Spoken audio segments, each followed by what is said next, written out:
Quais são os impactos que as críticas exercem sobre você? Já parou para refletir de verdade a respeito? E quando eu digo de verdade, é com maior grau de pensamento crítico.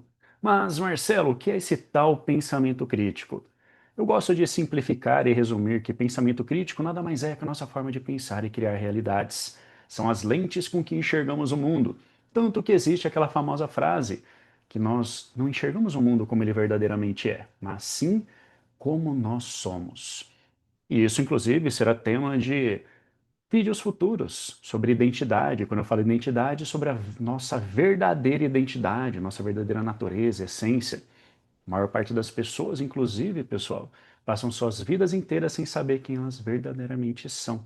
E isso acaba influenciando a forma como cada um experiencia a sua vida. Mas voltando aqui ao assunto, deixa eu trazer um pouquinho sobre esse processo de pensamento crítico, porque a forma como cada um de nós vai lidar com as mais variadas críticas que chegam até nós, e também aquela mais poderosa, que é a crítica que vem de dentro, a nossa autocrítica, é justamente o nosso grau de pensamento crítico, a qualidade com que a gente passa por cada passo do processo de pensamento crítico que eu vou trazer aqui. Então, olha só, de forma simples e resumida, qualquer coisa que acontece em nossas vidas, você querendo ou não, acreditando ou não, gostando ou não, é esse processo que acontece de forma consciente ou inconscientemente. Mas para qualquer coisa que acontece em nossa vida, você analisa, interpreta e tira conclusões. Após tirar conclusões, você atribui significados a essas conclusões. E são estes significados que vão determinar os seus comportamentos. Eu, particularmente, gosto de usar a tríade do significado, conexão e atitude, que é algo que eu sempre vou reforçar, perpetuar, que diz o seguinte: a qualidade do significado que a gente atribui ao que quer que seja determina a qualidade da nossa conexão em relação àquilo. E a qualidade desta conexão vai determinar a qualidade de nossas atitudes. Então, só para vocês perceberem o poder disso, dessa tríade, pessoal, tudo que você queira considerar é comportamento. Diferente do que algumas pessoas dizem. Então, por exemplo, processo de tomada de decisões, escolhas e condutas, tudo é comportamento. Uma tomada de decisão é um comportamento. Uma escolha é um comportamento. E atitude, conduta, não precisa nem dizer. Né? Mas o porquê que eu estou enfatizando que tudo é comportamento? Porque são seus padrões comportamentais que vão influenciar as suas tomadas de decisões, escolhas e condutas. Então, o que vem antes desses padrões comportamentais? Vem a nossa forma de pensar, vem o que está aqui dentro de nossas mentes. Então, esse processo de pensamento crítico, a qualidade que a gente passa por cada passo dele, vai determinar a qualidade do nosso comportamento final. E são esses comportamentos que constroem e moldam nossas realidades em qualquer área da vida que a gente queira considerar em seus mais variados aspectos. Então, se você busca por melhorias e mudanças, seja elas quais forem, nós temos que desenvolver o nosso grau de pensamento crítico. Certo? Mas, voltando aqui. Mas, Marcelo, por que que você falou tudo isso de pensamento crítico, esses processos, que isso tem a ver com críticas? Como eu mencionei, cada um de nós vai dar um significado diferente às críticas. E esse significado, muitas coisas fazem parte dessa equação de atribuição de significados. Entre eles, a identidade. Por isso, a importância de nós nos aprofundarmos em outro momento sobre o que é a nossa verdadeira identidade. Além da ciência da personalidade, que é um dos grandes pilares que compõe nossa identidade, nós temos ali a história de vida, as nossas bagagens. Ao longo de toda a nossa vida, nós nos conectamos com os mais variados ambientes e tivemos as mais variadas experiências em cada um desses ambientes. E o mais importante não é só o que nós experienciamos, que vão compor essa nossa história de vida, essa nossa bagagem. É o que nós sentimos em cada uma dessas experiências. Então, tudo isso traz esse repertório dentro desse pilar história de vida, que já é um repertório que mostra, né, a forma como a gente faz a gestão emocional e comportamental. E se a gente não for mais a fundo, para saber o que rege, o que conduz, o que governa tudo isso, que é justamente o pensamento crítico, a gente acaba sendo regido, governado, conduzido por esses padrões que são pré-estabelecidos. Frente a qualquer estímulo, esses padrões já são disparados, desencadeados. Trazendo para a realidade das críticas, então, qualquer estímulo que vem em forma de crítica do mundo externo até nós, se nós não estivermos despertos, conscientes de todo esse processo que eu estou trazendo aqui, você simplesmente vai reagir. E ao reagir, você está no piloto automático. Aí você vai continuar com os mesmos padrões comportamentais para tomada de decisões, escolhas e condutas. Então, como mudar se você está sendo regido, governado, conduzido por esses padrões, que na maior parte das vezes você sequer percebe que eles estão atuantes em sua vida, estão impactando tanto assim na construção de suas realidades. Então é isso que nós vamos trazer à tona aqui nesses próximos minutos, que nós estamos juntos conectados. E eu vou furar a bolha da superficialidade sobre o tema crítica, porque a maior parte das pessoas acaba abordando o tema sobre o olhar do medo. Medo das críticas. Mas eu quero me aprofundar, porque o medo tem uma origem e eu quero mergulhar nesta origem. E como mencionado, cada um tem o seu jeito único de ser, agir, pensar e sentir. Então, cada um vai passar por esse processo de pensamento crítico, de analisar, interpretar, tirar conclusões e atribuir significados de uma forma diferente, justamente porque cada um tem o seu jeito de ser, agir, pensar e sentir. E tudo isso influencia a qualidade com que você passa por cada passo desse processo. E quando falamos de crítica, né, cada um vai analisar, interpretar, tirar conclusões em relação à crítica que você está recebendo ou considerando ali, em determinado acontecimento, em determinado momento da sua vida, que chegou até você, com a sua bagagem, com o seu repertório, certo? Com a sua identidade. E a identidade é única, como mencionado, com uma impressão digital. Dito tudo isso, eu quero dizer que o medo, ele se manifesta das mais variadas formas pelos mais diferentes motivos, de acordo com o jeito de ser, agir, pensar e sentir de cada pessoa. Mesmo nós, aqui conectados, estarmos diante do mesmo evento ameaçador que envolve risco, perigo, e cada um passar por esse processo de forma diferente. Ou seja, cada um pode atribuir um significado diferente àquele evento ameaçador, de risco, perigoso. De tal forma que depende do meu grau de compreensão, depende desse meu repertório, né, eu chegue ali à conclusão de que aquilo não é arriscado. Por isso que risco é relativo, entre tantas outras coisas mais são relativas. Por isso que o pensamento crítico, né, ele não é um processo para você ser 8 ou 80, porque entre o 8 e 80 existem milhões de possibilidades, infinitas possibilidades, na verdade. Então, escolher ser um ou outro, essa binaridade, mostra um baixo grau de pensamento crítico. Em relação ao assunto críticas, a mesma coisa. Né? Nós vamos analisar, interpretar e tirar diferentes conclusões, atribuir diferentes significados. E esses diferentes significados vão influenciar a forma como nós vamos nos comportar perante as críticas. Estou sendo repetitivo? Justamente porque eu acredito na arte da repetição. Sou discípulo, entusiasta das obras de Bob Proctor. E Bob Proctor é um dos que pregava, e suas mensagens se perpetuam até hoje, que existem duas formas de você promover mudanças e melhorias significativas em sua vida: por alto impacto ou por repetição. Sabe aquilo que a gente escuta muito? Ah, pela dor ou pelo amor? É mais ou menos isso. Só que geralmente esse alto impacto é pela dor. Na maior parte das vezes. Claro que existem exceções, mas nós não podemos transformar as exceções em regra. Nós estamos numa sociedade onde a humanidade cada vez mais está distorcendo suas percepções em relação a esses assuntos. E aí que entra a importância do pensamento crítico, para trazer lucidez. Então é o pensamento crítico que vai quebrar o piloto automático e nos fazer enxergar melhor, certo? Feito toda essa introdução, pessoal, então, medo das críticas. Da onde vem o medo? Como eu mencionei que queria me aprofundar nisso. Eu quero falar coisas aqui que são diferentes. Boa parte do medo que a gente sente em relação às críticas Na verdade, é uma necessidade por controle. Nós, seres humanos, temos uma necessidade por controle. E um desses controles é nós termos certezas de algo, por exemplo. Não, só vou fazer algo se eu tiver certeza daquilo. Por que você só vai fazer se tiver certeza? Porque você quer ter o controle do desfecho, da história final, do resultado. Então, qualquer coisa que diminua o seu controle, você começa a se distanciar.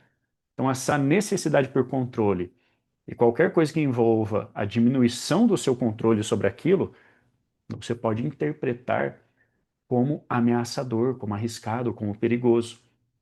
E por mais que aquilo represente uma oportunidade, você está se distanciando das oportunidades, escolhendo ficar no mesmo lugar que está, escolhendo o que lhe é familiar, o que você já conhece.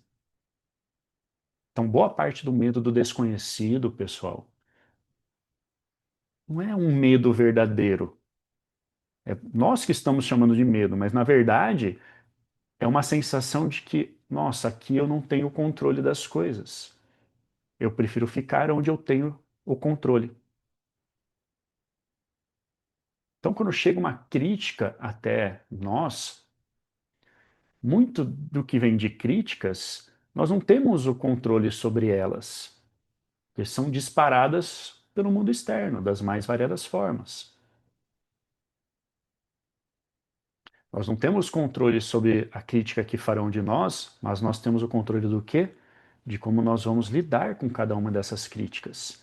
Então, a pessoa que foca na crítica em si e quer controlar isso, e uma das formas de controlar é não se expor a situações onde você possa ser criticado, tá pegando a ideia aqui? Tá pegando a visão? Então, esse medo ali se manifestar, porque não, eu não quero me expor, né, a qualquer coisa que possa trazer uma crítica para mim. Eu tenho medo de crítica. Na verdade, é porque você não tem o controle daquilo. Você quer ter o controle sobre a situação, então não vou me expor a essa posição. Não vou me colocar em uma posição onde eu possa receber crítica, porque eu quero ter o controle. Que controle você quer ter de não ter crítica, de não receber crítica. Que é um ambiente controladinho ali. E aí a gente chama isso de medo. Isso é um dos motivos que a gente chama de medo, tá? Tô focando nesse controle porque acontece muito, muito, muito, muito. Quando você não tem essa certeza de que não será criticado, você não se coloca em uma posição de ser criticado. Se você está em um ambiente onde, né, você tem certeza que não receberá crítica, você vai lá e se expõe, se coloca naquela posição, porque você já tem certeza que dali não virão críticas. Esse é um dos motivos que muitas pessoas, por exemplo, só se conectam com pessoas que ela julga inferiores a ela. Porque se ela julga que está em um ambiente onde as pessoas são inferiores, mesmo que tenha críticas ali, por ela ter atribuído um significado de que aquelas pessoas são inferiores, aquelas críticas não vão afetá-la. Só que em um outro ambiente, onde tem pessoas que ela interpreta, são conclusões que ela tirou, e significados que ela atribuiu, que ela está em um ambiente onde as pessoas são superiores a ela nem vai se expor porque ela vai ficar com medo das críticas que aquelas pessoas possam fazer a você. Estou citando apenas alguns exemplos, são milhares de exemplos que nós podemos utilizar aqui. Só o que eu quero dizer é o seguinte: de uma forma geral, são esses mecanismos que acabam regendo nossas tomadas de decisões e escolhas de condutas quando nós nos preocupamos com as críticas. Nós estamos falando aqui da forma como nós vamos lidar com as críticas. Então, é uma gestão de críticas. Da mesma forma que a gente está falando de gestão emocional e comportamental perante as críticas, é uma forma de nós fazermos a gestão de críticas. Quando nós falamos de conflito, gestão de conflito, o que vai permitir que a gente faça uma melhor gestão de conflito é fazer uma melhor gestão emocional e comportamental. O que vai permitir que a gente faça uma melhor gestão emocional e comportamental? Uma melhor gestão de significados. E para fazer uma melhor gestão de significados, nós temos que aprimorar o nosso grau de pensamento crítico, todo aquele processo que eu mencionei anteriormente. Então, estou tirando esse primeiro vídeo, esse primeiro conteúdo que eu estou compartilhando, para mostrar a importância do pensamento crítico, explorar um pouco mais esse processo e ver onde ele atua em cada ato de nossa vida, em cada coisa que acontece, na forma como a gente age e reage. E focando aqui nessa necessidade humana, é uma tendência que todos nós temos, de controle das coisas, das situações. Não, eu só dou um passo se eu souber onde eu estou pisando. Você sabe, né, o que vai ter o chão ali, aí você vai, porque você tem a certeza daquilo. Mas se você não sabe se vai ter o chão ali, não sabe onde vai pisar, você nem se expõe àquela situação, porque não está sobre o seu controle. Aí a gente chama, não, estou com medo de dar esse passo porque eu não sei o que vai acontecer. Como eu mencionei, mesmo que aquilo seja uma oportunidade que vai te trazer uma vida melhor, prosperidade e abundância. E a gente acaba se disciplinando muito bem, de forma extraordinária, né, a executar esse distanciamento. Isso se transforma em padrões comportamentais. Então, pelo simples fato de você imaginar que vai se colocar em uma posição onde possa receber crítica, a sua mente já vai antes de você e já te leva em caminhos diferentes, né, dessas situações, desses cenários onde você possa receber críticas. Porque é mais cômodo para você, mais conveniente para você, é mais confortável para você. Então, perante a qualquer sinal de desconforto, você somente direciona para outros caminhos. E aí a gente compra essa desculpa, entre aspas, essa justificativa de que, eu tenho medo das críticas. Porque a forma como você lida com elas, né, não está desenvolvida em você. E quando eu falo você, estou falando de todos nós, tá, pessoal? Porque, ok, eu, Marcelo, posso me expor a situações onde eu sei que vou receber críticas, e perante aquele tipo de críticas, para mim, ok, aquilo não me afeta, eu sei lidar muito bem. Mas em outra situação, terão críticas, né, de determinados tipos que, nossa, eu não estou preparado para lidar com aquele tipo de crítica. E aquilo vai me afetar negativamente. Por isso que eu falo que tudo depende, cada caso é um caso. O pensamento crítico, como mencionado, não é para ser 880. É para trazer esses mais variados cenários para a gente colocar em nossas equações de tomada de decisões, escolhas e condutas. É enriquecer esse repertório de percepções para que a gente passe por cada passo daquele processo de pensamento crítico, analisar, interpretar, tirar conclusões, atribuir significados, para que a gente tenha melhores comportamentos. Porque quanto melhores são os nossos repertórios, mais enriquecidos eles são, a gente está munido, está armado ali, de mais preparado, né, de uma forma mais simples de dizer, para lidar com aquelas críticas. E aqui o assunto é crítica, mas para lidar com qualquer outra coisa em questão. Isso que eu falo, tudo começa no pensamento crítico. Ao desenvolver um melhor pensamento crítico para um tema pontual, é claro que isso vai ajudar você com demais temas. Então, voltando à questão do medo das críticas, como eu falei, poxa, eu quero me aprofundar em um outro aspecto, que é esse aspecto de nós seres humanos temos a necessidade de controle. E quando nós não temos o controle que a gente gostaria, que a gente deseja, a gente acaba chamando isso de medo. E aí volta aquilo que eu falei, o medo se manifesta das mais variadas formas, né, de acordo com o jeito de ser, agir, pensar e sentir de cada pessoa. E vocês percebem que ao longo de tudo isso que eu falei, basta um significado diferente que você atribui a uma situação para mudar a sua percepção de medo. Então, o que antes você tinha medo, de repente, perante a um novo significado atribuído, aquilo não vai te gerar mais medo. Porque você compreendeu o que você estava chamando de medo. Não sei se ficou muito confuso, mas nós estamos aqui justamente para ir trabalhando cada vez mais esses temas, elevando cada vez mais o nosso grau de compreensão e consciência em relação a cada assunto que a gente trouxer aqui. Por isso eu acredito na arte da repetição. Em vários outros momentos eu vou trazer essas reflexões, porque é ficar mestre, expert nessas linhas de raciocínio que vai fazer com que a gente consiga exercer tudo isso cada vez mais e cada vez melhor. Porque bom a gente fica, conhecem essa frase? Sucesso é treinável. Outra frase famosa, que acredito que muitos de vocês, né, inclusive, identificam as pessoas que falam essas frases. Mas é aquilo que a gente escolhe se disciplinar. Ah, Marcelo, eu não tenho disciplina para isso. Aí vem outro assunto que eu gosto de trabalhar, que as pessoas romantizam, distorcem o significado de disciplina. A disciplina não vem antes da prática. A prática é que gera a disciplina. Por isso é importante da arte da repetição. Nós temos que praticar aquilo cada vez mais e cada vez melhor para desenvolvermos a disciplina sobre aquilo, para nos disciplinarmos sobre aquilo. Eu não tenho que ter disciplina para aprender matemática. Eu tenho que praticar a matemática para que eu me discipline em matemática. Então é fácil pegar, eu não tenho disciplina e colocar como uma justificativa, que na verdade é uma desculpa, porque todos nós seres humanos temos disciplina. A questão é onde você escolhe colocar sua disciplina. Trazendo para o assunto aqui, Marcelo, eu quero colocar minha disciplina para lidar melhor com a crítica. Então deixa eu entender melhor esse processo. Deixa eu rever tudo isso que você falou aqui. Porque tem pessoas que acham que passar por um conteúdo uma única vez absorveu 100% do conteúdo. Grande engano.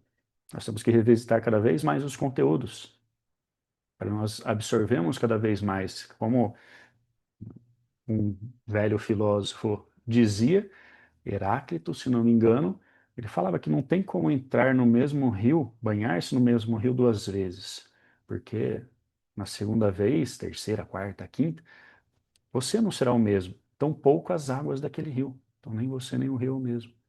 São outros momentos, outro estado de consciência e compreensão.